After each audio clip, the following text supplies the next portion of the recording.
मैं आप लोगों को उपभोक्ता कानून के बारे में बताने जा रही हूँ कि उपभोक्ता कानून क्या है और इसकी आवश्यकता क्यों पड़ती है।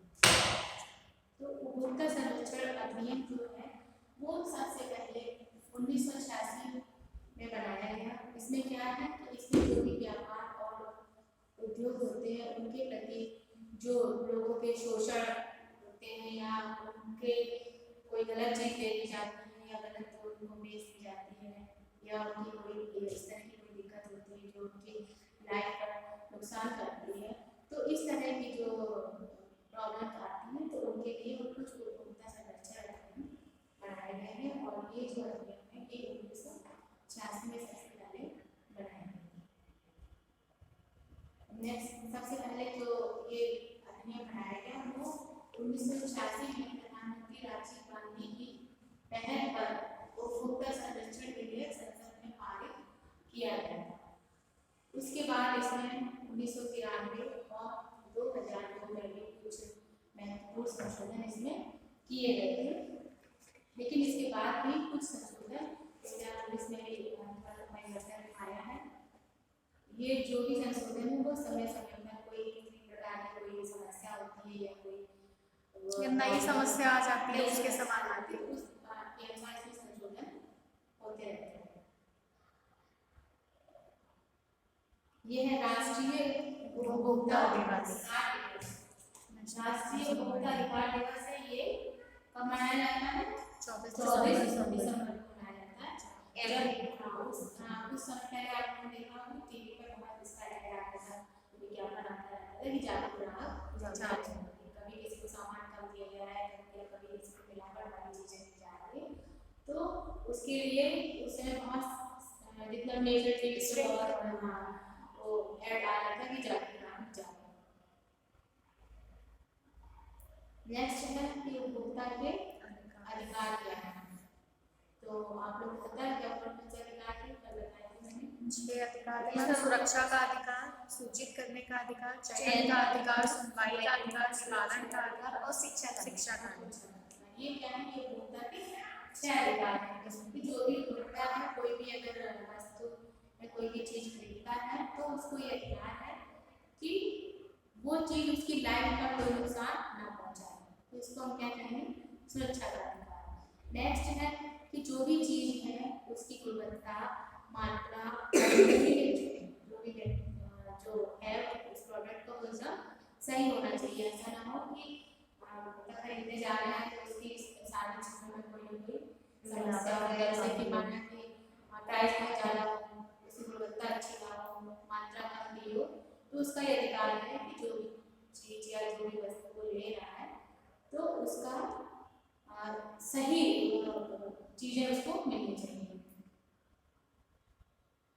फिर इसमें नेक्स्ट है कि जो भी उपभोक्ता है वो क्या करता है कि उसको जो भी उत्पादक या जो भी सेवाएं उसे मिलती हैं वो चाहता है कि इस तरह की सेवाएं मिले कि वो उसके प्रति आश्वस्त रहे कि वो चीजें सही रहें और उसके अलावा उसकी फैमिली, उसके आसपास या कोई भी चीजें वो खरीदता है तो उसको आश्वासन दिया जाता है कि ये चीज जो आप ले जा रहे हैं, जो सामान ले जा रहे हैं बिल्कुल सही है। नेक्स्ट है सुनवाई का अधिकार। अगर किसी उपभोक्ता को किसी प्रकार की कोई समस्या हो या कोई प्रॉब्लम हो तो उसकी समस्या सुनी जाए और सुनने के साथ साथ उसकी समस्या का निवारण भी किया जाए। नेक्स्ट है अनुचित प्रतिबंध। अनुचित प्रतिबंध का मतलब है कि कुछ इस तरह के अनुबंध या इस तरह के कुछ लिखित में भी ले लिया जाता है। अगर इस तरह की कोई दिक्कत है कि अगर किसी से गलत तरीके से ले लिया गया है या फिर वो सही नहीं है तो उसके लिए कुछ अधिकार बनाए गए हैं। नेक्स्ट है उपभोक्ता शिक्षा का अधिकार, जो भी उपभोक्ता है उसे हर चीज जानने का अधिकार। नेक्स्ट है कि जो भी उपभोक्ता है वो खुद या किसी दूसरी जो भी एनजीओ है या सरकारी कोई अगर इस तरह का कंप्लेन लिखवाते हैं तो वो एनजीओ की सहायता भी ले सकते हैं कोई भी कंप्लेन लिखवाने के लिए। नेक्स्ट है कि अब क्या है कि किसी भी उपभोक्ता को किसी प्रकार की समस्या होती है या कोई दिक्कत होती है तो सबसे पहले वो कहाँ जाना है, कंज्यूमर कोर्ट में जाएगा कि वो अपनी समस्या को कंज्यूमर कोर्ट में दर्ज कराए। लेकिन क्या है कि अगर आप कंज्यूमर कोर्ट में दर्ज कराने के लिए जा रहे हैं, आपको हर चीज़ का बिल होना चाहिए। ज़्यादातर क्या होता है, बिल हम लोग फेंक देते हैं, कुछ रखते नहीं है, लेकिन उसका बिल्कुल पक्का बिल होना चाहिए, क्योंकि बिल से क्या होता है, GST ऐसे सब लगता है। तो उसमें क्या है कि आपके पास बिल भी होना चाहिए। आप जो भी अगर आपकी समस्या है उसको आप जिला फोरम में आप उसे शिकायत कर सकते हैं। तो जिला फोरम में क्या होता है, यहाँ पर केवल जो 20 लाख रुपए से जो कम का जो उनकी शिकायत है तो वो आपके जिला फोरम में की जाती है। नेक्स्ट है, यदि ये जो राशि 30 लाख से अधिक और 1 करोड़ से कम है तो ये कहाँ की जाएगी, राज्य समझ में। ये इसकी वेबसाइट भी है www.cabinet.nic.in। इन सभी को अगर आप ऑनलाइन भी अगर आप शिकायत करते हैं तो वो आपकी शिकायत वहाँ पर दर्ज हो जाती है। कुछ समझ कभी-कभी होता है तो समस्या बहुत जल्दी उसको सॉल्व भी कर देते हैं। नेक्स्ट है उपभोक्ता संरक्षण के कुछ कानून। उपभोक्ता संरक्षण में ये नहीं कि हमने केवल खाने पीने की चीजें खरीदी या हमने कहीं क्या कहते हैं कोई अपने लिए वैसा सामान खरीदा यूज करने वाला विलासिता वाली चीजें। इसके अलावा भी बहुत सारी ऐसी चीजें हैं जो आप जिसकी हम लोग सेवाएं लेते हैं, तो उसके लिए भी कुछ कानून बनाए गए हैं।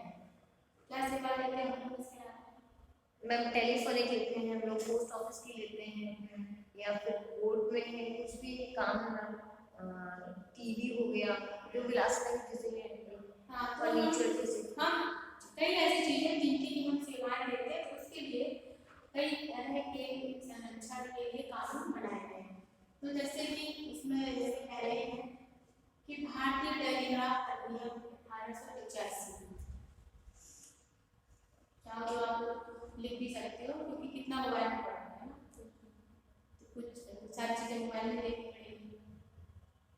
ठीक है, भारतीय टेलीग्राफ अधिनियम 1885। नेक्स्ट है इसमें पोस्ट ऑफिस अधिनियम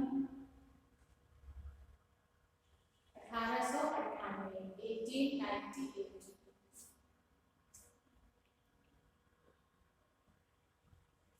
फिर नेक्स्ट है उपभोक्ता सिविल न्यायालय से संबंधित भारतीय वस्त्र विक्रय अधिनियम 1930।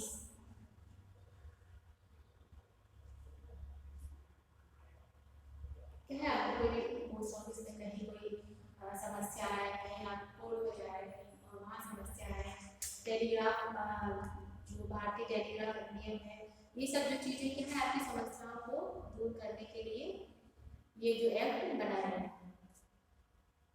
नेक्स्ट है उपभोक्ता सिविल न्यायालय से संबंधित भारतीय मानक संस्थान अधिनियम 1952। ठीक है, उसके बाद नेक्स्ट है खाद्य पदार्थ मिलावट रोधी अधिनियम। नेक्स्ट है कृषि एवं विपणन निदेशालय भारत सरकार से संबंधित कृषि उत्पाद। उसके बाद नेक्स्ट है ड्रग नियंत्रण प्रशासन MRTP आयोग उपभोक्ता सिविल कोड से संबंधित ड्रग एंड कॉस्मेटिक अधिनियम 1940।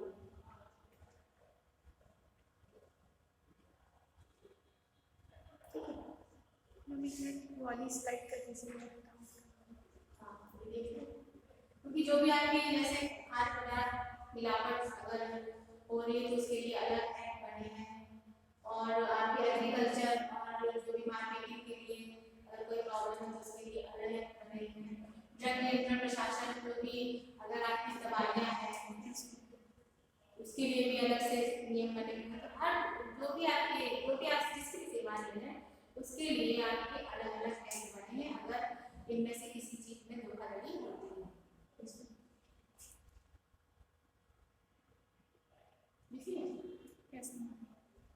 नेक्स्ट है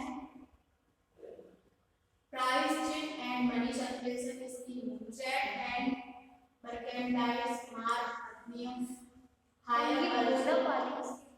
मोनोपोलीज का मतलब है जो इस कई लोग होते हैं ना कि कोई चीज अगर वो सोचते हैं बस हमारे पास ही रहती है, होता है ना दुकान पे कि आप कभी चीज खरीदने जाओ तो क्या करेंगे वो कि उसी दुकान पे मिलेगा, जिसकी क्या होगी मोनोपोलीज। ऐसे नहीं कि एक ही के पास है, इसका अधिकार नहीं है, आप वो भी जो भी चीज है वो कई लोग के पास होनी चाहिए। नेक्स्ट है हायर परचेज अधिनियम, फिर उसके बाद नेक्स्ट है चिट फंड अधिनियम। Price chit money.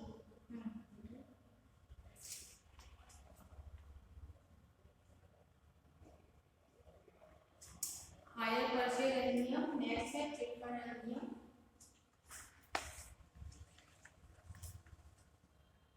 फिर नेक्स्ट आपका ये आता है उपभोक्ता संरक्षण अधिनियम, रेलवे अधिनियम, इंफॉर्मेशन एंड टेक्नोलॉजी अधिनियम 2000।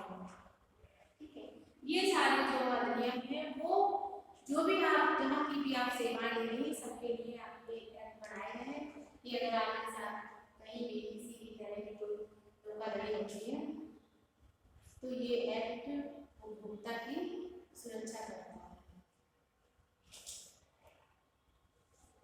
नेक्स्ट है विद्युत तार केबल उपकरण एंड एक्सेसरीज अधिनियम।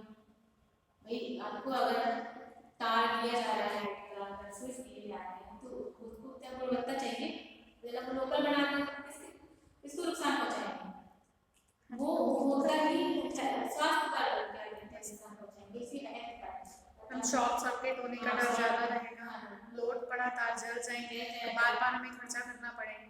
जो भी अगर हमारा तार केबल कोई भी चीज खरीदेगा तो वो बिल्कुल प्रमाणित होनी चाहिए कि इस तरह की हो कि आपको होता नहीं कि जब हम जाते हैं कि कौन सा माल कौन सा उसमें वो ऐसे ही माल दिया है कि नहीं ये देखते हैं।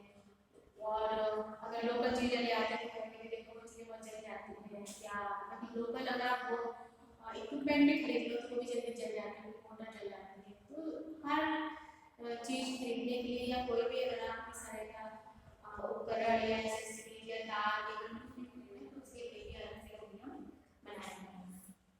भारतीय विद्युत अधिनियम, लाइट का भी तो सबका अधिकार है ना। नेक्स्ट है ड्रग निरीक्षण उपभोक्ता सिविल अदालत से संबंधित एवं ड्रग एंड मैजिक रेमेडीज अधिनियम। नेक्स्ट है खाद्य एवं आपूर्ति से संबंधित आवश्यक अधिनियम। फिर उसके बाद है भारतीय मानक ब्यूरो से संबंधित भारतीय मानक ब्यूरो अधिनियम, उपभोक्ता न्यायालय से संबंधित उपभोक्ता संरक्षण अधिनियम, पर्यावरण मंत्रालय राज्य व केंद्रीय प्रदूषण बोर्ड से संबंधित पर्यावरण संरक्षण अधिनियम, भारत मानक ब्यूरो सिविल उपभोक्ता न्यायालय से संबंधित विद्युत उपकरण आदेश। फिर नेक्स्ट है इसमें the standards of weight and measures.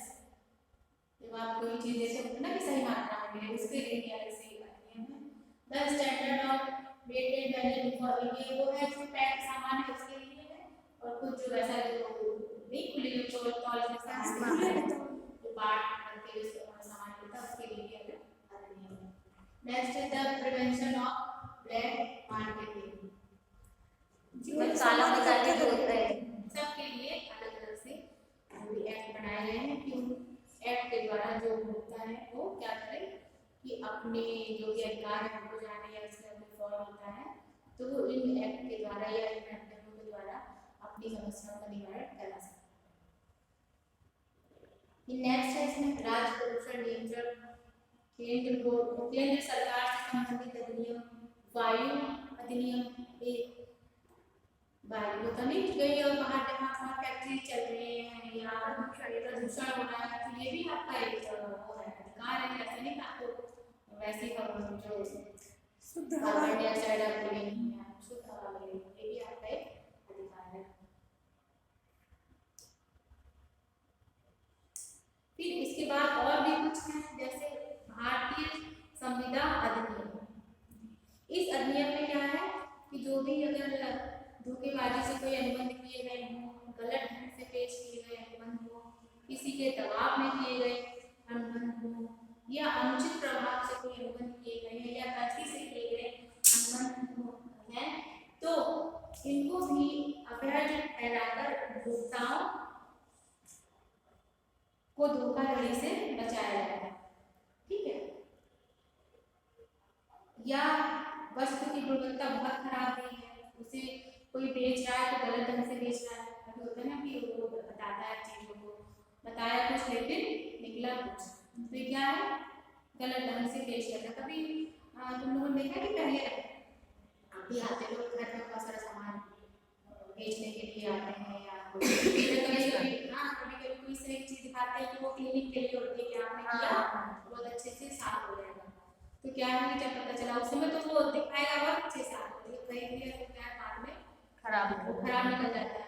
तो ये सब चीजें क्या है कि आपको गलत ढंग से हमको बताया उसने, अपना तो जो प्रोडक्ट था वो सही रहता है लेकिन बेच कैसे दिया उसने, खराब किया। लेकिन क्या होता है उनकी हम शिकायत नहीं कर पाते हैं क्योंकि हमारे पास कोई बिल नहीं होता है या इसका कोई भी अपना ऐसा सबूत होता नहीं है। तभी कहते हैं कि जो भी सामान लिया जाए वो दुकान से लिया जाए और कल से लिया बिल हो तो आप किसी के शिकायत भी आप कर सकते हैं। नेक्स्ट है माप तौल अधिनियम। माप तौल अधिनियम में वही है कि ये जो अधिनियम है ये 1976 में माप तौल अधिनियम बनाया गया था, जिसमें ये था कि जो चीज जितना वेट लिखा हुआ है, हमारा 100 ग्राम है तो 100 ग्राम होना चाहिए, एक 1 kg है तो 1 kg होना चाहिए। तो ये भी अधिनियम बनाया गया कि जो भी आपने सामान बेचना है वो बिल्कुल सही वेट के होने चाहिए। मैम जो ये भार और माप ये वाला है अधिनियम, इसमें ये भी तो है वो जो बाट और तराजू ये होते हैं, वही ना बाट तराजू का कभी देखा नहीं, पहले ईंट रखते हैं वो करते थे, यस मैम, ईंट रख लेते हैं सब्जी तौल रहे हैं या सामान तौल रहे हैं या दाल चावल कुछ भी ले रहे हैं। मैम कई बार तराजू में भी चुम्बक वगैरह लगा के वेट बढ़ा दिया, तराजू में चुम्बक लगा देते हैं तो क्या होता है कि वो सामान हम कई बार वो जो मेजरमेंट वाले वो कंटेनर होते हैं उनको ऊपर से ही थोड़ा सा काट देते हैं ताकि वो है, अगर वो 500 ग्राम का है थोड़ा सा काट दिया तो चीज हमारी थोड़ी सी उसमें भर के देंगे तो भी वो कम आएगी। तो ये भार और माप में हाँ यही जब ये आप देखो ना पहले होता था ईंट से आपका किसी का ईंट नहीं मिलेगा, ज्यादातर वही जो लोहे के जो होते हैं बाट वही मिलेंगे तौलने के लिए। पहले तो पता चला कि उन 2 तरह की ईंट रखी नाप के और एक वो एक क्या कहते हैं लोहे का रख लिया आप लोग बाट है वो रख ली। अब ये कोई नहीं होता है, कहीं गाँव में कोई एक आध जगह हो, लेकिन अब सबके पास लेके बाट रहते हैं क्योंकि जब इस तरह से धोखाधड़ी होने लगी ना तब कुछ इसके लिए भी एक्ट बनाया गया। नेक्स्ट है अपमिश्रण निवारण अधिनियम। अपमिश्रण का क्या मतलब है, मिलावट। किन किन चीजों में मिलावट हो जाती है? मैम दाल तंग मिला देना या फिर दूसरी खराब दाल मिक्स कर देना, दूध में पानी मिला देना, मावा में माड़ मिला देते हैं, दूध में पाउडर कुछ मिलाते हैं और घी में डाल के दूध में जैसे आप डिटर्जेंट पाउडर मिलाते हैं, चीनी मिला देते हैं, स्टार्च और जैसे सूजी है उसमें बालू मिला देते हैं, मिट्टी में मिट्टी क्या है वो ये मिर्च में मिला देते हैं ईंट का चूरा, काली मिर्च होती है पपीते के तो अगर जैसे पैक सामान अगर आपको मिल रहा है पैक में जैसे कोई मसाले अशोक मसाले मिर्च मसाले, अगर इन सब में अगर किसी तरह की दिक्कत आती है तो आप उसको क्या कर सकते हैं, पिसा धनिया होता है उसमें तो वो घोड़े की वो लीर मिला दी जाती है। पहले यही होता है कि ज्यादा जब भी होता है चीज ज्यादा बढ़ जाती है और मैम चीजों में कलर कर देते हैं, जैसे दाल हो गया हरी दाल है तो उसमें हरा रंग कर देना, और अरहर की दाल में केसरी दाल मिला देते हैं, केसरी दाल लो क्वालिटी की गठिया हो जाती है, अलसी का तेल में मिला देते हैं, जो मतलब हार्मफुल होता है हमारी बॉडी के लिए। घी में वनस्पति मिला देते हैं, जब इतनी सारी जब ये समझना है एकदम जब चेक कराएंगे। Yes ma'am. फिर नेक्स्ट आपका आया आवश्यक वस्तु अधिनियम। एक आवश्यक वस्तु अधिनियम में ये था कि इसमें केवल खाद्य मतलब जो फूड प्रोडक्ट के लिए नहीं, जो भी आपके लिए आवश्यक है सबके लिए ये अधिनियम बनाया गया है कि इस अधिनियम में अगर किसी प्रकार का कोई वो करता है गलत काम करता है तो इस अधिनियम के तहत आप शिकायत कर सकते हैं।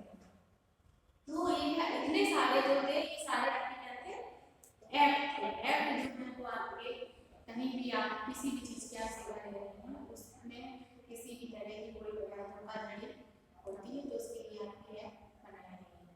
लेकिन अब 2019 में नया कानून प्रोटेक्शन एक्ट आया है तो पता नहीं क्या इसको जीएसटी नहीं वो एक्ट नहीं तो टैक्स है नहीं 2019 है वही जो आपका जो तब उसमें संशोधन किया गया। उसमें आपको क्या किया कि 1986 की जगह जो है ये 2019 का जो अधिनियम है उसको प्रतिस्थापित कर दिया है। ठीक है तो फिर ये 2019 में जो बनाया है ये वो चल जो रहा था 1986 का क्या कुछ परिवर्तन हुए या क्या चेंजिंग हुई जिसके कारण हमको ये बनाना पड़ा। मैम 1986 में जो था बिल थे वो पूरे पक्के नहीं देते थे। 2019 से ये फिक्स हो गया था कि आप किसी भी शॉप में जाएंगे आपको पक्का बिल देना ही पड़ेगा, ये मैंडेटरी कर दी गई शायद इस तो ये फर्क पड़ता है आप 1986 और आज 2020 में कितना टेक्नोलॉजी और टेक्नोलॉजी का फर्क हो गया जनरेशन गैप फ्रॉड भी आने लगे। यस मैम फ्रॉड क्या फ्रॉड तो देख लीजिए जैसे कि अगर अकाउंट से पैसे वो भी निकल जाते हैं ओके मैम हाँ तो के फ्रॉड तो जैसे जैसे आपकी टेक्नोलॉजी बढ़ती गई है उसमें तरह तरह के धोखे तरह तरह के फ्रॉड तरह तरह के इस तरह की चीजें होने लगी जिसके कारण क्या हुआ इसमें सारे संशोधन करने पड़े या एक तरह से नए इन्होंने इसको बनाना है। मैम पहले ऐसा होता था टैक्स से बचने के लिए सामान हमने महंगा बेचा हुआ है और उसका कम का बिल बना के उसको सबमिट कर देते हैं। लेकिन अब क्या है अगर पक्का बिल होगा तो वो डायरेक्ट फीडिंग में होगा उससे कैलकुलेट करना और टैक्स सेविंग भी हो सकेगी। इस चक्कर से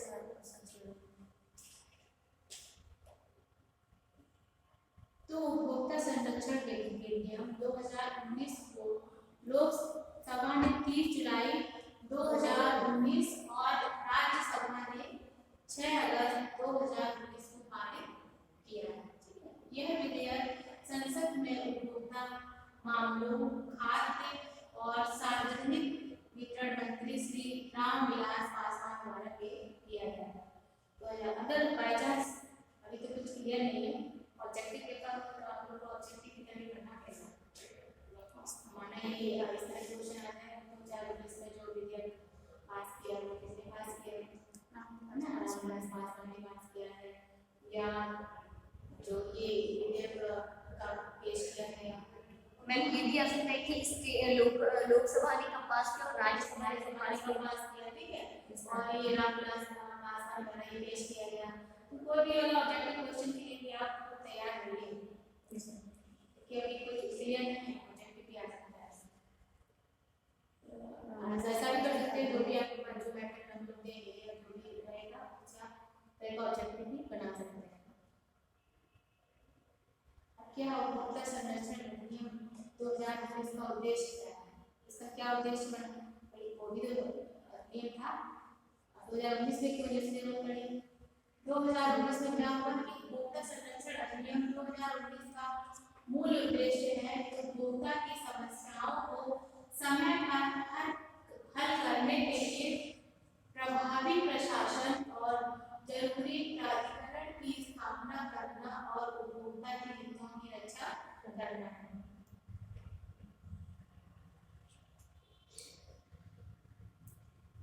नेक्स्ट अब इसमें नया क्या है हम आजकल ऑनलाइन शॉपिंग का 2019 से जब से कोरोना आया है तब से ऑनलाइन शॉपिंग हर चीज़ शॉपिंग मतलब छोटी से छोटी सुई से लेकर के हर चीज़ बड़ी से बड़ी ऑनलाइन मिलती है। पहले के टाइम में इतना ऑनलाइन करते थे लोग पर इतना नहीं था तो उसमें भी आजकल धोखाधड़ी सब चलती है।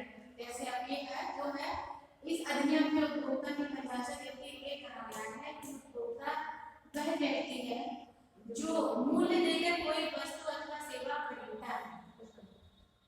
इसका मतलब ये है कि यदि कोई व्यक्ति फिर से बेचने के लिए या वाणिज्य उद्देश्य से कोई भी वस्तु अथवा सेवा हस्तगत करता है तो वह व्यक्ति जो है ना वो उपभोक्ता नहीं कहलाएगा।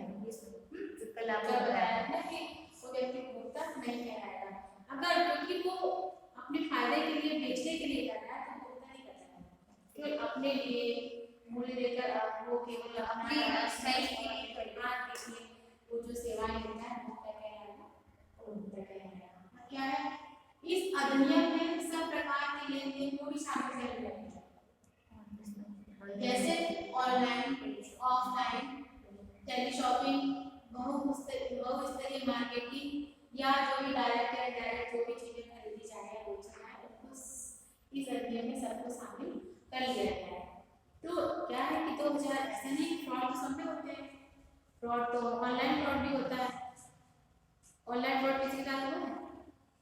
हम ऑनलाइन फ्रॉड में ज़्यादातर ये होता है कई बार जैसे कॉल या मैसेज अननोन आ जाता है हमारे पास कि आपकी जैसे आपके व्हाट्सएप में इसमें इतने दिन से आप ऐसा चला रहे हैं तो आपकी लॉटरी लगी है, अपना अकाउंट नंबर दीजिए, अगर किसी ने दे दिया तो जितना अकाउंट है सब सफा, या आपकी लॉटरी लगी है एक ओटीपी आ रहा है आपके फोन पे, दीजिए, ओटीपी दिया, सब सफा।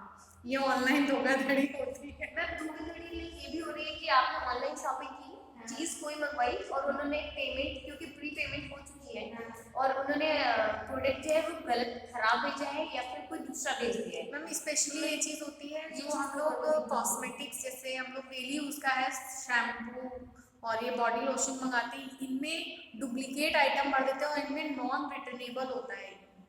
अब मैं तुम लोगों को एक अपना बताती हूँ, जैसे ऑनलाइन ज़्यादातर तो अमेज़न या फ्लिपकार्ट पे खरीदते हैं, लेकिन वो यूट्यूब पे भी कुछ आता है, यूट्यूब पे हो गए, आजकल तो फेसबुक यूट्यूब पे ऐड ऐड आता आता है। है, क्या होता क्या है उसमें आकर्षित होने लगता है, सस्ता देखता है, जहाँ सेल देखा सस्ता देखा बस बहुत अच्छा है या इसका वो पैसे बहुत कम है, मतलब सेकंड डिस्काउंट भी इतना ज्यादा लगा देते हैं कि वो देखने वाला इंसान बोले अरे बहुत सस्ता है। तो एक बार हमने भी ऐसे ज़्यादा तो शॉपिंग होती है ऑनलाइन इसी से होती है, अमेज़न या पेपर मैंने भी से यूट्यूब से शॉपिंग की तो मुझे क्या पता था, मैंने उसके लिए सूट के लिए ऑनलाइन शॉपिंग कर ली।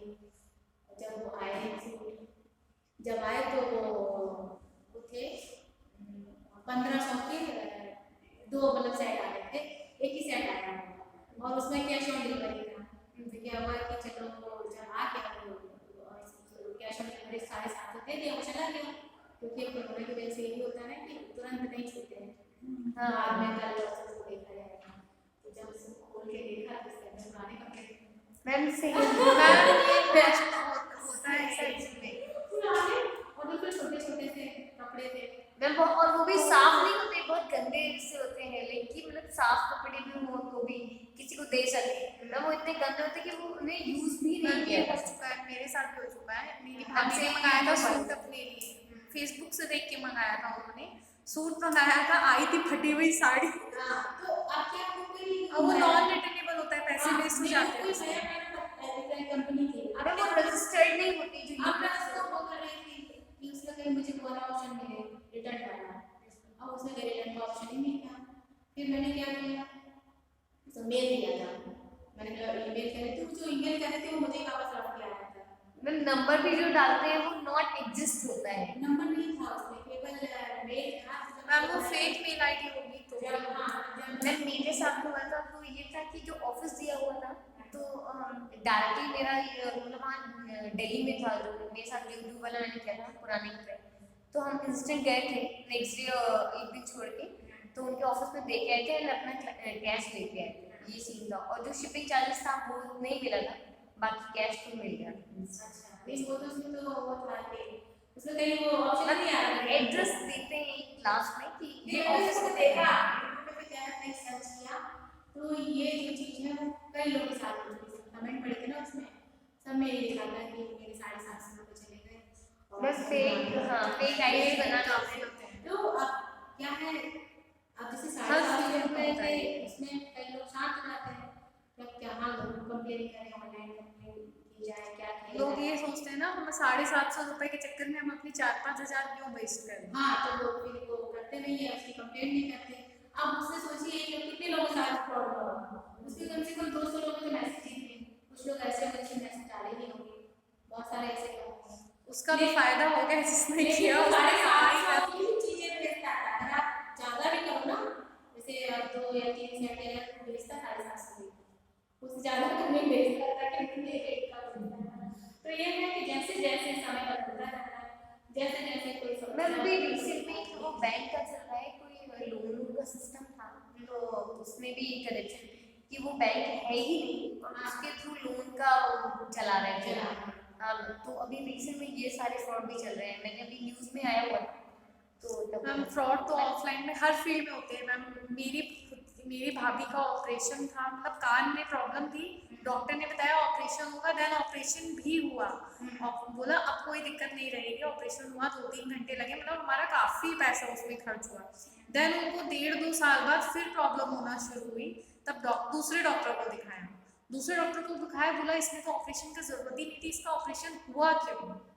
फ्रॉड था, डॉक्टर्स फ्रॉड होते हैं आजकल हर फील्ड में। मैम इतना सारा पैसे उसमें खर्च हुए, बाद में उस हॉस्पिटल पे कंप्लेन भी किया था हम लोगों ने, बट लेकिन पैसे तो वो चले गए ना, कोई नहीं सुनता है, बस जितने होते हैं सबको घूस देते हैं। हाँ वही है, कोई नहीं सुनता। मैम पटना बिहार में भी रिसेंट में केस चल रहा है, एक फ्रॉड ऑपरेशन जहाँ पे क्या होता है कि वो हम लोगों को बोलते हैं कि आपका ऑपरेशन होगा और आपकी आँख में मोतियाबिंद का ऑपरेशन होगा, एंड उनका जब ऑपरेशन होता है तो उनकी आँख निकाल लेते हैं और नकली लगा देते हैं जिससे वो दिखाई नहीं देता, और कुछ लोग इस चक्कर में वो अंधे भी हो गए। अभी रिसेंट नवंबर का टाइम था, तब न्यूज़ में दिखा रहे थे कि बिहार या पटना का केस है, तो उसमें काफी सारे लोग फ्रॉड में, लाइक डॉक्टर ने उनका ऑपरेशन किया और आंख निकाल ली। मतलब ये भी फ्रॉड है, जैसे जैसे समय बदलता जा रहा है तो वैसे फ्रॉड के तरीके भी मैं बदलते जा रहे हैं। फ्रॉड भी कई तरीके से होते जा रहे हैं और एक्ट भी इसी हिसाब से चेंज होते जा रहे हैं। ठीक है, फिर नेक्स्ट क्या है, अब इसकी विशेषता क्या है? 2019 में जो अधिनियम बनाया गया उसकी विशेषता है कि इसके लिए सीसीपीए की स्थापना की गई है। सीसीपीए क्या है? Central consumer protection protection act, इसकी स्थापना की गई है।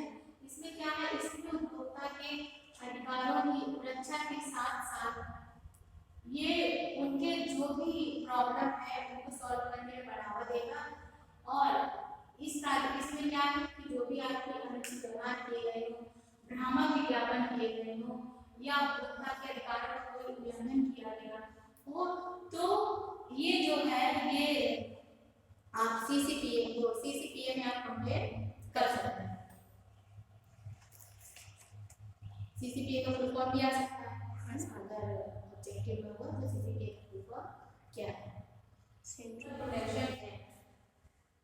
और अगर इसमें हिंदी में होगा तो केंद्रीय उपभोक्ता संरक्षण प्राधिकरण। नेक्स्ट है इसमें कि जो भी केंद्रीय उपभोक्ता संरक्षण प्राधिकरण के पास उपभोक्ता नियमों के उल्लंघन की जांच के लिए एक तरह की विंग बनाई जाएगी जिसका नेतृत्व कौन करेगा? महानिदेशक करेगा। ठीक है,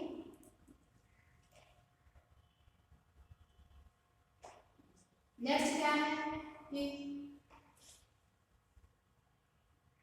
इसके पास यह अधिकार होगा कि जो भी भ्रामक विज्ञापन बनाने वाले हैं और उनका प्रचार प्रसार करने वाले हैं उनको कम से कम 2 साल की जेल की सजा सुनाई जाए। कैसे भ्रामक विज्ञापन? वैसे पहले ऐसे लिखे हुआ है, एक के साथ 4 फ्री, बाय वन गेट वो भ्रामक। इसके अलावा मैम भ्रामक विज्ञापन जैसे मैम जैसे मान लीजिए fair and lovely company cream है, उसके मतलब उसके नाम में कुछ चेंजेस करके, जैसे होता है ना नाम सेम लगे, जैसे मतलब मिलता जुलता नाम रख दिया जाता है ओरिजिनल प्रोडक्ट से। वो तो है, ये भी तो देखो लक्ष्मीधन नर्सरी, ये क्या है? यस मैम, हाँ जो डोर में आते हैं 9 करते हैं इसमें। वो एक वो कुछ लाल किताब का भी कुछ है, यस मैम, ध्यान है, लाल किताब का आता था। और ये लक्ष्मीधन नर्सरी क्या है? ये क्या है मैम? अभी रिसेंट का हमारे घर में हुआ है कि वो लोग क्या करते हैं, आते हैं बोलते हैं हम होलसेलर वाले हैं, बेसिकली हम हमारी शॉप नहीं है, कुछ भी नहीं है, हम सिर्फ माल यहाँ से वहाँ ट्रांसफर करते हैं, और वो कुछ सामान ले लेते हैं, जैसे गैस है, कुकर है, कंपनी नहीं होती है, वो लोकल कंपनी होती है, बट वो उसमें स्टिकर लगाते हैं, जैसे मिल्टन का कुकर है, सनफ्लेक्स की गैस है ब्लैक कलर की, वो सिल्वर गैस को पेंट कर देते हैं, या सनफ्लेम की आती है। एलजी का प्रेस है जो कि एलजी का नहीं है, लोकल है, वो तो हाँ, वही सब लगा के सेल करते हैं और बोलते हैं कि ये 7000 है, ये 5000 है। फिर कस्टमर अपना रेट लगाता है कि फिर बोलते नहीं, हम वैसे भी सेलर नहीं है, हम तो लेके चल रहे हैं और आप ही कन्वीनियंट के लिए कि मतलब आप वो नहीं आता था वाला निर्मल बाबा का जो आता था हाँ सुना नहीं निर्मल बाबा कहते थे आज चटनी खा के आइए मैम उस निर्मल बाबा का तो ऐड आता था कि घर बस ये प्रॉब्लम है, किसी ने बताया तो घर जाते वक्त काले कुत्ते को रोटी खिला देना, पीछे मुड़ के मत देखना, प्रॉब्लम सॉल्व हो जाएगी।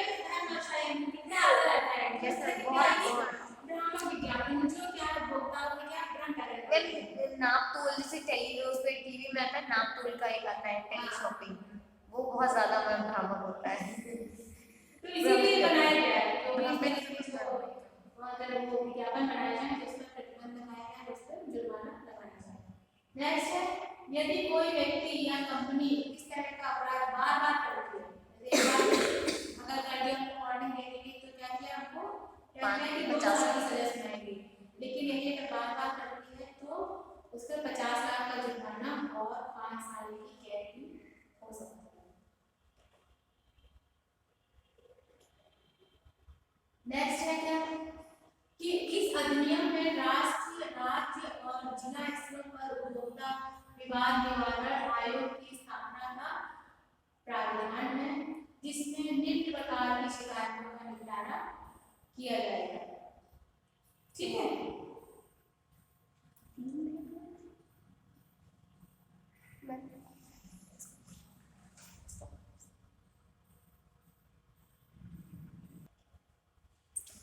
इस अधिनियम में क्या है कि अगर कोई भी अधिक मूल्य वसूलता है या अस्पष्ट कीमत उसके लिखी होती है ना, कभी आप एक अंदर लेबल रहता है, ऊपर एक लेबल लगा देते हैं, हम रेट बढ़ा के चिपका देते और इस तरह की कोई दिक्कत है तो जो ये आयोग है इसको आपकी सुनवाई करेगा। नेक्स्ट है अनुचित या प्रतिबंधात्मक व्यवहार, अगर कोई व्यापार व्यवहार है तो उसकी भी एक सुनवाई करेगा। जैसे बताया ना कि कोई भी गलत लिखवा दिया या फिर अनुचित रूप से लिखवा दिया तो उसके लिए भी ये आयोग जो है आपकी शिकायत को सुनेगा। नेक्स्ट है जीवन के लिए खतरनाक वस्तुओं और सेवाओं की बिक्री के लिए दोषपूर्ण वस्तुओं या सेवाओं की बिक्री में अगर किसी तरह की कोई भी अगर इस तरह की समस्याएं होती हैं तो ये जो है इन समस्याओं को सुलझाने में उपभोक्ता की मदद करेगा। नेक्स्ट क्या है, ई कॉमर्स मंचों को 48 घंटों के अंदर उपभोक्ता को शिकायत प्राप्ति की सूचना प्रदान करनी होगी और शिकायत प्राप्ति की तारीख से 1 महीने के अंदर उसका निपटारा करना होगा। तो यानी किस डेट को आपने शिकायत करी है तो उसके अंदर आपको 1 महीने के अंदर निपटारा करना होगा। नेक्स्ट है कि नया अधिनियम जो है इसमें क्या है कि जो भी अगर इस तरह की क्षतिपूर्ति होती है, इस तरह का कोई नुकसान होता है तो उसके लिए भी जो भी वो विक्रेता है वो उसका जिम्मेदार होगा और उसकी क्षतिपूर्ति उसकी करेगा। ठीक है, नेक्स्ट क्या है उपभोक्ता संरक्षण नियम 2020 में भी कुछ इस तरह के किए गए हैं कि जो भी आपके प्रोडक्ट हैं या जो भी चीजें हैं वो इस तरह की होनी चाहिए कि जो भी उपभोक्ता खरीदे ठीक खरीदे ऑनलाइन जो भी चीजें हैं उसका बिल भी उनके पास होना चाहिए और जो भी उपभोक्ता है उसको सारी जितनी भी आपकी जो भी समस्याएं हैं या जो भी वो चीजें हैं वो आपको क्या करनी है उसी दिन आपको जांच करनी चाहिए। ऐसा है कभी कभी होता है आज कोई चीज हो जाती समस्या आई आपकी खराब हो गई, आप क्या करें 6 महीने बाद करने लगे या 3-4 महीने बाद करने लगे, क्या होता है कभी कभी लोग टाइम पीरियड है उसमें थोड़ा सा ऑब्जेक्शन करने लगते हैं। तो जब किसी चीज में कोई भी समस्या जिस दिन आपको पता चले आप उसी दिन उसकी तुरंत में शिकायत कर सकते हैं। इस विधेयक के अनुसार क्या है कि इस तरह के 2 डिजाइन में कोई गड़बड़ी हो, कोई चीज बनाई है डिजाइन में कोई गड़बड़ी हो, उत्पाद सेवा के निर्माण में कोई गड़बड़ी हो, बनाने में कोई तरह की कोई समस्या आई हो। फिर है निश्चित वारंटी का भी होता है, वारंटी भी लिखी होती है, उसमें कोई ध्यान नहीं देते, वारंटी भी लिखी हो तो अगर आपको पीरियड भी है गारंटी वाला, तब भी कई जो दुकानदार होते हैं बहुत अच्छा बिहेव नहीं करते या सुनेंगे नहीं, कई है कि बहुत अच्छे से, जैसे अब तो ऑनलाइन भी हो गया कि आप फोन कर दो तो वो ठीक करके आ जाते हैं, या फिर कोई ना कोई इसमें कमी बता ही देंगे कि ये जो चीज़ है या आप किस चीज़ का खराब हो गई है, वो उस वारंटी या गारंटी पीरियड बहुत कम ठीक करते हैं। तो इस तरह की जो भी शिकायत होगी वो भी यहाँ पर आप दर्ज करा सकते हैं।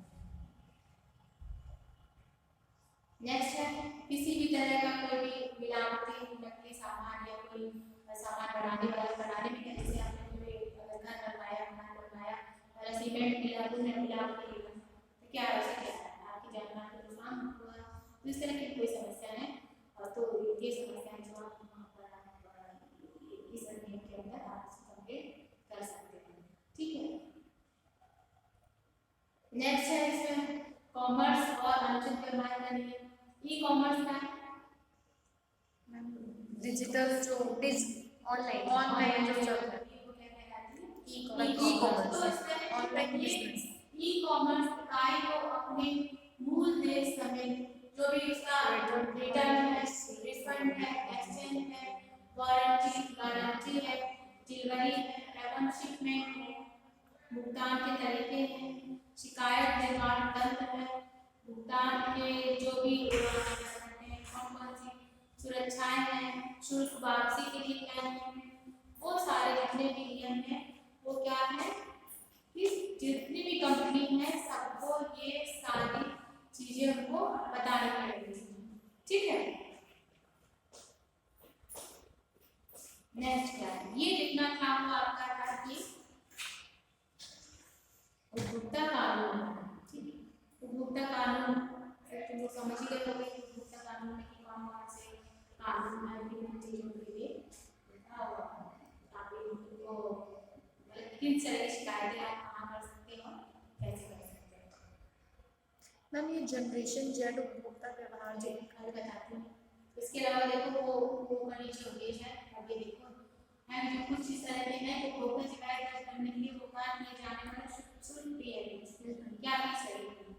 तो जैसे इसमें है कि जिला आयोग के लिए अगर 5 लाख रुपए तक का है तो क्या होगा, कोई शुल्क नहीं है, और यदि 5 लाख रुपए से 10 लाख रुपए तक का है तो 200 रुपए है, और 10 लाख रुपए से 20 लाख रुपए तक का है ये 400 रुपए है, और 20 लाख से 50 लाख रुपए तक का है तो 1000 रुपए है, और 50 लाख से 1 करोड़ रुपए तक का है तो कितना 2000 रुपए। ये आपको वहाँ फीस जमा करनी पड़ेगी जो जिस तरह की जो आप शिकायत कर रहे हैं वो। मैम बट ये रिफंडेबल है या नॉन रिफंडेबल है? नहीं ये रिफंड नहीं होगा, तो आपने काम फीस जमा करना है ना इसके, ये रिफंड नहीं होगा। फिर 10 लाख रुपए से 20 लाख रुपए तक का है तो 400 रुपए, फिर 20 लाख रुपए से 50 लाख रुपए तक का है तो 1000 रुपए, 50 लाख से 1 करोड़ रुपए का है तो 2000 रुपए। राज्य आयोग का है 1 करोड़ रुपए से 2 करोड़ रुपए तक का है तो 2500 रुपए, और 2 करोड़ रुपए से 4 करोड़ तक का है तो उसकी फीस है 3000 रुपए, 4 करोड़ रुपए से 6 करोड़ रुपए की है तो उसकी फीस कितनी 4000 रुपए, 6 करोड़ से 8 करोड़ ये उसकी फीस कितनी है 5000, और 8 करोड़ से 10 करोड़ की उसकी फीस है 6000, और 10 करोड़ से अधिक जो है वो कहाँ आएगा राष्ट्रीय आयोग की फीस कितनी 6000। किसी भी तरह की कंप्लेंट अगर आपको करनी है और किस अमाउंट का आपका जो भी आपने खरीदा है किस अमाउंट का था तो उसी की अनुसार आपको इसकी फीस जमा करनी है। ठीक है, अब नेक्स्ट है कि जो भी आप लोग पढ़ रहे हो हमारे ये है तो आप इसके क्या आप इससे रिसर्च कर सकते हैं, क्या चीज़ें हो सकती हैं। मैम हम नेशनल लेवल में तो नहीं कि राष्ट्रीय लेवल में एक बार कंज्यूमर फोरम में जाके देख सकते हैं कितने लोगों ने अपनी शिकायत दर्ज करवाई है और कितने लोगों की शिकायत जो है वो उनकी सुनवाई हुई है और पूरा उसमें काम हुआ है, किस तरह से काम हुआ है, कितना टाइम लगा है, जो अधिनियम बनाए गए उसके हिसाब से काम पूरा हुआ है या नहीं हुआ है, और हुआ है तो कितने उसमें उनको प्रॉब्लम फेस करनी पड़ी, कितनी नहीं प्रॉब्लम फेस करनी पड़ी, इस चीज़ पे भी मैम हम रिसर्च कर सकते हैं। तो मैं देखो कुछ इस तरह के टॉपिक हैं जो उपभोक्ता से संबंधित हैं, जो इन पे आप लोग रिसर्च कर सकते हो। जैसे 2 दिन जो मैंने एक क्लास लिया उस पर कौन कौन से टॉपिक पढ़ सकते हैं इस तरह के हैं, वो ये कुछ टॉपिक्स हैं, ठीक है। जैसे कि दूसरा देखो ब्रांड जागरूकता और सोशल मीडिया, ब्रांड की जागरूकता और कि लोग कितना जागरूक है किसी चीज़ के लिए मैम, ब्रांड के लिए और सोशल मीडिया से कितना जागरूक। नेक्स्ट है जनरेशन जेड उपभोक्ता व्यवहार। तो पूछी थी जनरेशन जेड क्या होता है, क्या ये जितने भी है कई सारे लोग हैं, एक्स जनरेशन, वाई जनरेशन, ये जनरेशन जो है वो बनाई गई है 21 ईयर से कितने ईयर कब तक के जो बॉन्ड में बच्चे हैं उनको हम क्या कहते हैं जनरेशन। जैसे 1997 से 2012 तक के जो बीच के जो लोग हैं उनको हम कहते हैं जेड जनरेशन, ठीक है। मतलब 1997 से 2012 तक के जो बीच के हैं उनको हम कहते हैं जेड जनरेशन, ठीक है। 1981 से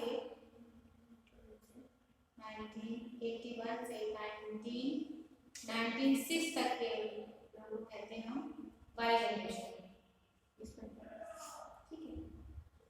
तो मतलब क्या है कि बीच के लोगों का ध्यान से करना है कि उनकी क्या क्या जो ये इनकी जो यहाँ से यहाँ तक के लोगों के क्या अनुभव है, क्या चीज़ें हैं, वो उस समय किस तरह का व्यवहार करते थे, इस बीच में आपको उसका अध्ययन करना मैम जैसे ये 1997 से 2012 तक जेड जनरेशन बोला गया है, तो इसके आगे का भी तो जैसे हम कर सकते हैं 2012 के से बाद अब तक का करें तो उसको कुछ और नाम दे सकते हैं। उसका मैं अल्फा जनरेशन है, अल्फा जो आगे का है अच्छा जनरेशन है।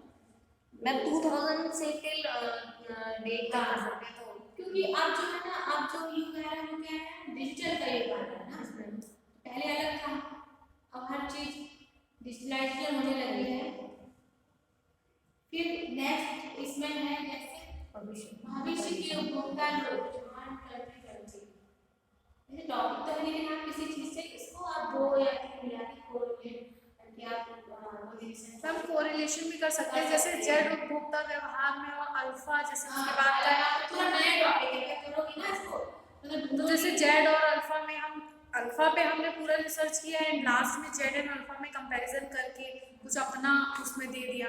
हाँ वो से बिल्कुल नया है, इसलिए देखिए इसको अगर थोड़ा सा देखना है इसमें और इसकी क्या क्या है उसमें पूरा रेड करेंगे, थोड़ा सा अलग टॉपिक है। फिर नेक्स्ट है जैसे उपभोक्ता व्यवहार की भविष्यवाणी करने के तरीके, भविष्यवाणी की जाती है ना कि आगे उपभोक्ता कैसा बर्ताव करेगा। हाँ मैम जैसे बोलते 2022 में इतना है तो 2050 में लोग ऐसा करेंगे।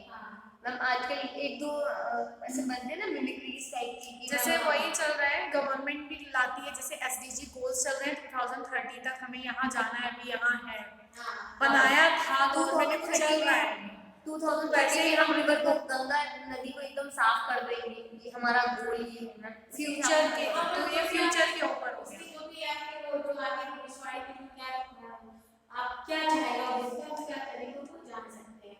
सोशल मीडिया प्रभावित करने वाले और उपभोक्ता व्यवहार, सोशल मीडिया जो से कैसे प्रभावित होता है, बहुत प्रभावित होता है आजकल तो और ज्यादा ऑनलाइन चल गया है।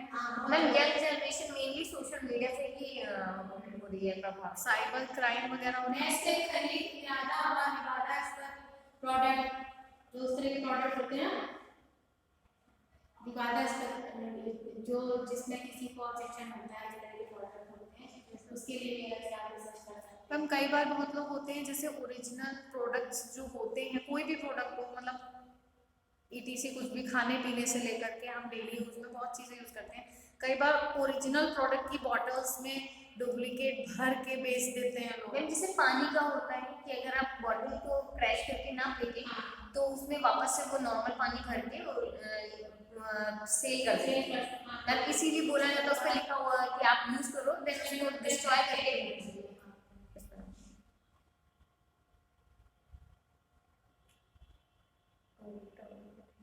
नेक्स्ट है उपभोक्ता व्यवहार पर कीमत का प्रभाव। ठीक है, फिर उसके बाद नेक्स्ट है विलासिता के सामान बाजार में मूल्य परिवर्तन और उपभोक्ता व्यवहार। ग्राहक विलासिता मूल्य धारणा, विलासिता और उपभोक्ता व्यवहार का बड़े पैमाने पर विपणन मार्केटिंग। ठीक है, प्रतिष्ठा चाहने वाला उपभोक्ता व्यवहार।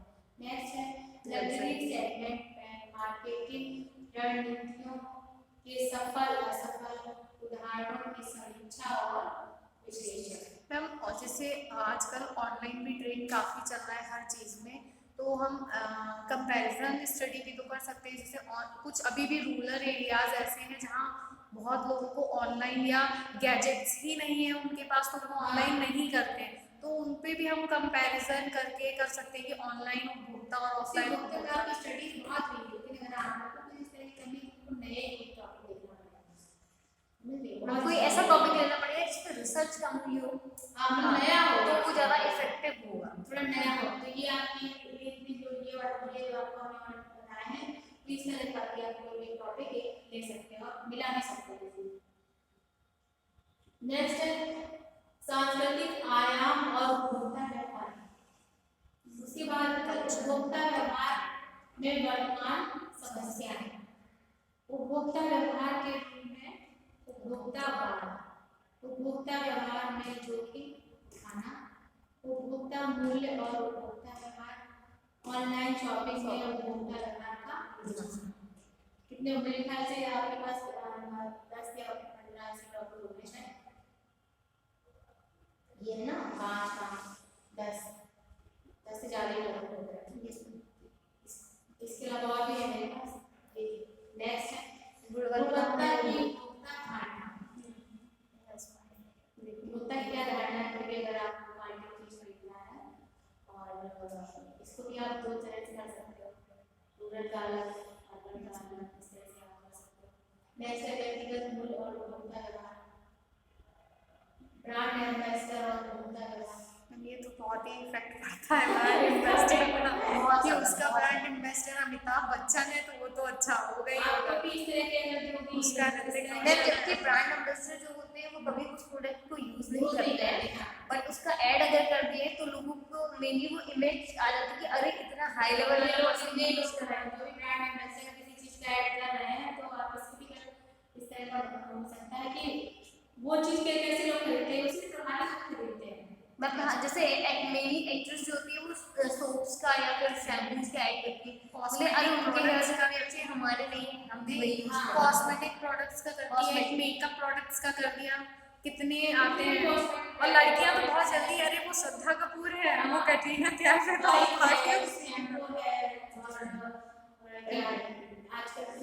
मैम क्रीम चल रही है तरह तरह की, फेयर गोरे करने वाली क्रीम, फेस वॉश हो गए, फेस मास्क हो गए, बहुत चल रहा है इस समय। और भी कई सारे आ रहे हैं जो क्या मेक एक्टिव है, मैम ये ट्रैवल वाला है। मैम यस मैम, होटल्स के लिए ब्रांड एम्बेसडर बनाने के लिए, तो ब्रांड प्रमोशन के लिए करते हैं अपने प्रोडक्ट के, अपनी कंपनी। हाँ, तो ये जितने भी हैं इससे क्या लोगों को जितना ऊंचा नाम होता है ब्रांड एम्बेसडर का, उतना ज्यादा वो प्रोडक्ट महंगा भी होता है। नेक्स्ट है आर्थिक स्थिति और उपभोक्ता, ये भी बड़ा वो आर्थिक स्थिति में भी आप कर सकते हो, इकोनॉमिकल कंडीशन कैसी है वैसे आप प्रॉब्लम करें। आर्थिक स्थिति भी इसमें भी अलग-अलग डिवाइड हो सकती है मैम लो फिर मीडियम फिर हाई, मीडियम हाई हो जाएगा। ये भी सारे आपके अलग-अलग तरह से आपको प्रेजेंट करके कर सकते हैं इसमें। नेक्स्ट है उपभोक्ता व्यवहार का शिक्षा स्तर। बिल्कुल मैम, सबसे ज्यादा इसी का इम्पैक्ट पड़ता है, इसका इम्पैक्ट पड़ता है, जागरूक उपभोक्ता होना चाहिए। नेक्स्ट है उपभोक्ता व्यवहार को प्रभावित करने वाले कारण के रूप में कॉर्पोरेट सामाजिक जिम्मेदारी।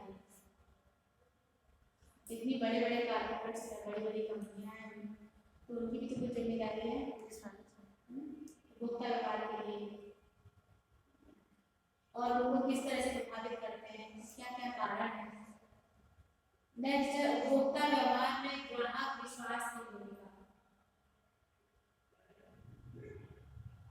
उत्पाद धारणा और खरीद के इरादे पर नकारात्मक ऑनलाइन समीक्षाओं का प्रभाव। ऑनलाइन समीक्षा करने का प्रभाव देखिए। फिर नेक्स्ट है उपभोक्ता व्यवहार को आकार देने में सोशल मीडिया सहकर्मी और संचार की भूमिका। सहकर्मी कौन हो? मैम सहकर्मी जो जो साथ में करने वाले होते हैं वो हेल्पर। तो इन सब की क्या भूमिका है? नेक्स्ट है उपभोक्ता खरीद के इरादे पर यौन विज्ञापन के प्रभाव। उपभोक्ता खरीद इरादे पर पैकेजिंग की भूमिका। उपभोक्ता व्यवहार को प्रभावित करने वाले कारक के रूप में नवाचार। नवाचार में इनोवेशन क्या है? लड़कियों के लिए गुलाबी और लड़कों के लिए नीला। नीला जो ब्लैक। है तो क्या है लिंक है। तो आप इनके ऊपर क्यों ऐसा क्यों है, क्या व्यवहार है? मैम बट एक मतलब प्रेजेंट टाइम पे ऐसा नहीं है, लड़के भी गुलाबी पहनते हैं और लड़कियां भी नीला पहन रही हैं। बट एक गुलाबी नहीं पहने तो क्या लड़की है क्या, ऐसा वाला। ऐसा होता है मैम गर्ल्स के लिए इतना नहीं है बट बॉयज के लिए लोग काम गर्ल्स के नाम, लड़कियों के नाम के साथ एक होता है ना सॉफ्टनेस, तो पिंक कलर सॉफ्टनेस का होता है। हाँ। इसलिए ऐसा क्यों चला, क्या है इसमें उपभोक्ताओं के व्यवहार में क्या परिवर्तन है, क्या पैटर्न है, ये भी आप कर सकते हैं कि पहले अलग था और क्या चेंज हुआ। नेक्स्ट है भावनाएं और ब्रांड रवैया। फीलिंग्स के साथ होता है ना, इमोशन कैसे आते हैं, बिल्कुल इमोशनल हो जाते हैं हम देख के, ऐड पे इमोशनल हो जाते हैं। अभी चॉकलेट पे ऐड आ रहा है मैम अभी जैसे कैडबरी करते हैं रक्षाबंधन में। हाँ वही ना, मेरे चॉकलेट पे ऐड आए थे सब भावनाओं के साथ खेलना जिसे हाँ बड़े एकदम ये हो जाते हैं, इमोशनली कर देते हैं। अरे ये ये मतलब हम भी आ गए थे चॉकलेट का डब्बा लेके चले हाँ हाँ दिवाली में हो या कैडबरी का मैम सबसे ज्यादा करता है फिर है ग्राहकों की संतुष्टि के उपाय। फिर है ग्राहकों की संतुष्टि और ग्राहकों की वफादारी। ग्राहक वफादारी और पुनर्खरीद के पूरा साइड में लोग आया पुनर्खरीद के या तो आप लोग तरीके। मैम इसमें जैसे ये उपभोक्ता वाला आप हम बता रहे हैं तो एक चीज़ मेरे माइंड में आ रही है कि हम उन उपभोक्ताओं का भी तो अध्ययन कर सकते हैं। जैसे मान लीजिए कहीं पर कोई प्राकृतिक आपदा या कुछ ऐसा किसी भी एरिया में आया है, हम उस एरिया मतलब आके अब तो वो जा चुका है बट हम उस टाइम पे लोगों का जब वो आता है तब भी तो उपभोक्ता प्रभावित होते हैं। हाँ। तो मतलब उसका भी इफेक्ट का कर सकते हैं किसी स्पेसिफिक एरिया में अगर आया है, जैसे बाढ़ है, भूकंप है या सूखा है, तो उपभोक्ताओं का उस पर प्रभाव होता है। इसका भी अध्ययन इस तरह से। फिर उसके बाद जैसे स्मार्टफोन, ई कचरा, इन सब के निपटान की क्या प्रक्रिया है। फैशन ब्रांड कितनी तेजी से ग्राहकों को आकर्षित करता है। ग्राहक संतुष्टि और पुनर्खरीद का इरादा। उपभोक्ता वस्त्र निपटान व्यवहार। उपभोक्ता निपटान प्रवृत्तियों के व्यक्तिगत कारण, ब्रांड वकालत, क्रय शक्ति और उपभोक्ता व्यवहार। ठीक है, तो ये सारे मार्केट फैक्टर, इतने सारे मैंने आपको क्या बताया, ये रिसर्च करने के लिए ऑप्शंस है। अगर कोई किसी करना हो तो ये सारे उसके ऑप्शंस हैं, इसके आप कर सकते हैं।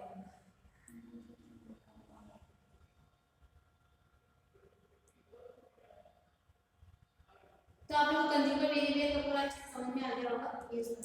ठीक है, तो अब आप लोगों को क्या करना है कि जितने जो भी है इसका आप नोट्स बना लो। नोट्स बना लो, चाहिए तो लोग मिल जाएगा उसमें टूल में मिल जाएगा और ये पीपीटी मिल जाएगा। आप लोग इसके नोट्स बना लेना। तो मैम अभी ये कंफर्म नहीं है हम लोग के जो एग्जाम्स होंगे वो मतलब ऑप्शनल होंगे, एमसीक्यूज बेस्ड होंगे या रिटन। हाँ ये भी कंफर्म नहीं है कि ये कैसे। अगर ये थोड़ा सा अगर कंफर्म हो जाए तो मैम थोड़ा सा स्टडी करने में हम लोग को इजी रहेगा। नोट्स तो मैम बनाएंगे बट फिर भी एक होता है आप लोग ऐसे ही मटेरियल पूरा मिल ही जा रहा है, सब क्लास बना लीजिए।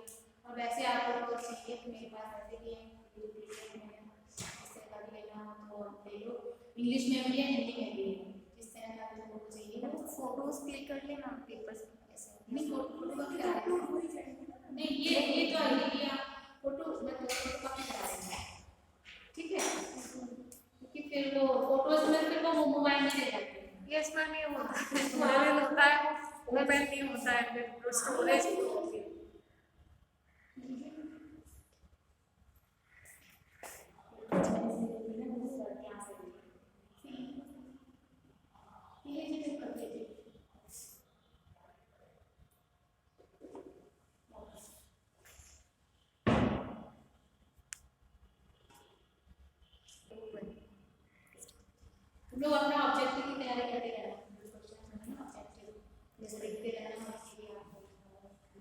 सब्जेक्टिव ऑब्जेक्टिव दोनों, कोई कुछ भी हो सकता है।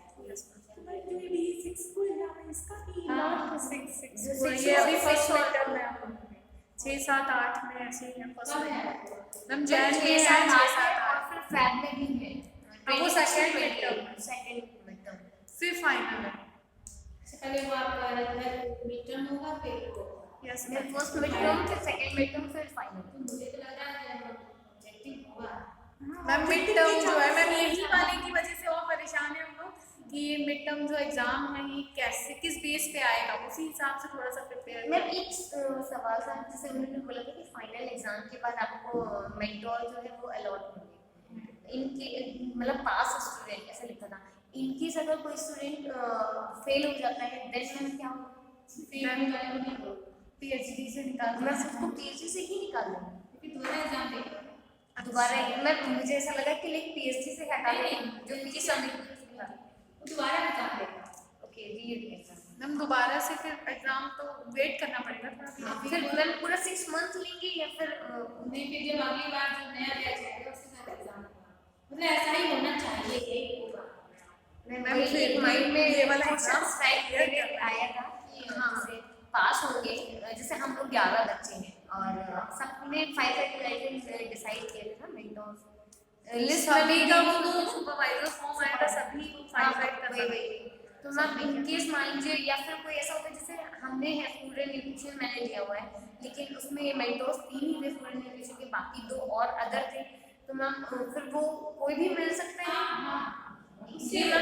ये मैम हम डिसाइड करेंगे या फिर यूनिवर्सिटी हम लोगों को प्रोवाइड करेगी? यूनिवर्सिटी प्रोवाइड करेगी, सुपरवाइजर हम नहीं डिसाइड नहीं, यूनिवर्सिटी से है।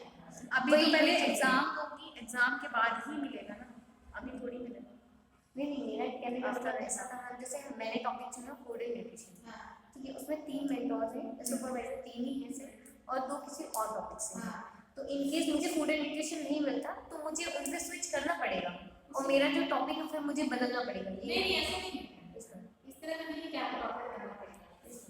ये कोई भी सुपरवाइजर है तो आपको हर किसी करा सकता है। अच्छा कुछ भी, ठीक है, किसी भी ये है कोरिलेट करके चीजें बन जाती हैं। नहीं कि आपको टॉपिक अपना चेंज करना है।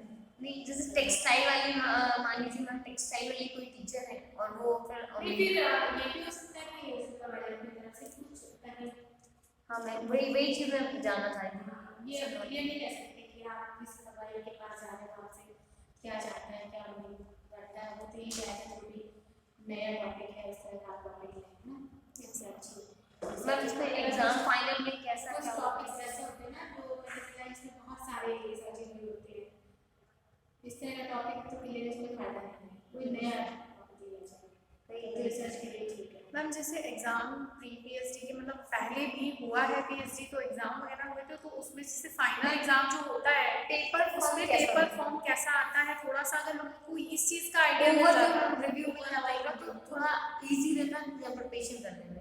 जैसे क्लासेस तो ले रहे हैं हाँ, ये बेटा मुझे पूरा क्लियर नहीं पता, लेकिन मैं जो लास्ट ईयर के बच्चे होंगे उनसे भी पूछ के दूंगी। हाँ मैं वही इसमें पेपर थोड़ा सा अगर एक हम लोग को लेआउट मिल जाएगा ना बिल्कुल प्रीवियस ईयर पेपर प्रिपरेशन भी इजी रहेगा। प्रीवियस ईयर पेपर का कुछ हम लोगों से पूछ के तुम लोग करने का भी इस तरह का लास्ट ईयर आया था, लेकिन वो है ना कि लास्ट ईयर आया था लेकिन इस साल कैसे आएगा। मैं लेकिन फिर भी कुछ ये हिसाब से एक लेआउट जैसा बन जाता है माइंड में, तो हम प्रिपरेशन और अच्छे से कर पाएंगे।